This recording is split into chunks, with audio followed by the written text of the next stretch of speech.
Hey everyone, I'm Lawrence Winnerman, and this is the inaugural episode of Lawrence Winnerman Science Fiction. I'm excited to be here talking to you today, and let's get started.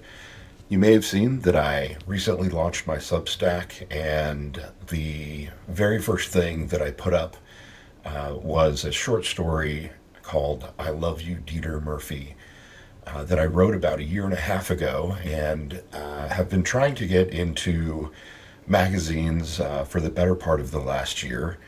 And I decided that with that proving to be difficult, I would just go ahead and publish it myself and get it live on Substack so that you can read it.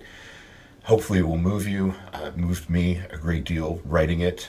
And the interesting thing is that even though I wrote it a year ago, it feels more timely than ever. It's near future dystopia, although it's time travel, so actually the entirety of the action takes place back in 1989, and it's about it's wish fulfillment. To be perfectly honest, it's a story of what I wish I could have done, the things that I could have said with the first boss that I ever worked for, a guy named Dieter Murphy, who was indeed a real person from Eau Claire, Wisconsin, who was the manager of the Walden Books at the Coral Square Mall when I was in high school, who hired me the day after my 16th birthday when I went in to apply for a job, and who taught me how to be a gay man. I wasn't out. I don't even think I could admit to myself at that time that I was gay. But Dieter, God bless him, was a good soul and a good man, and I am certain now in retrospect that he knew that I was gay. He never asked, he never pushed, he certainly never hit on me in any way, but I think he knew. And he taught me just by being there and being open and being willing to answer any dumb question or accept kind of any statement that I could have made and roll with it and just give me his perspective.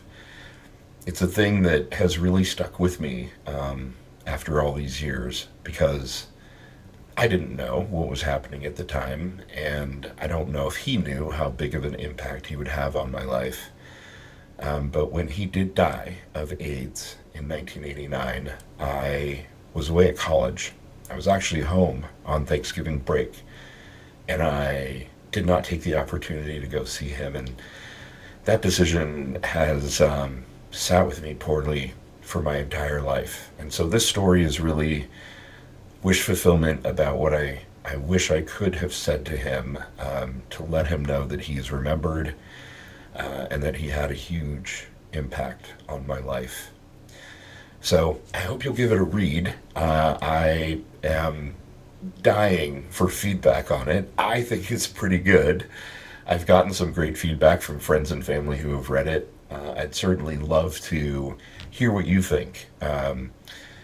I don't care what generation you are, or gender, or sexuality. I think if you're human, this is a story that might touch you, and I'd love to hear about your experience, and and just hear about you.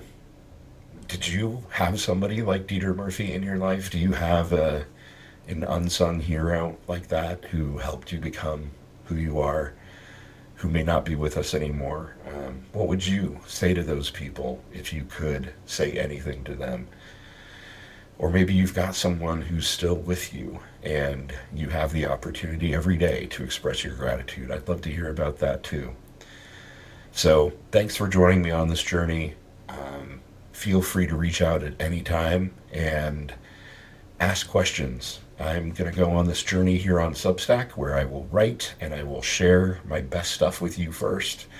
And hopefully, we get some things published in magazines or journals or even in book form. And I want to talk to you along the way and hear your ideas and get your feedback, talk about the writing process and what it's like to take this leap after 50 some odd years to try to be a writer for real. Maybe you have that journey in common. I'd love to hear about that too. So hop on. This is going to be a fun ride. I promise I'll try to post interesting things on a daily or at least every other day kind of basis, and let's have a great time. So, hope you're having a great weekend, and I'll talk to you really soon. Thanks. Bye.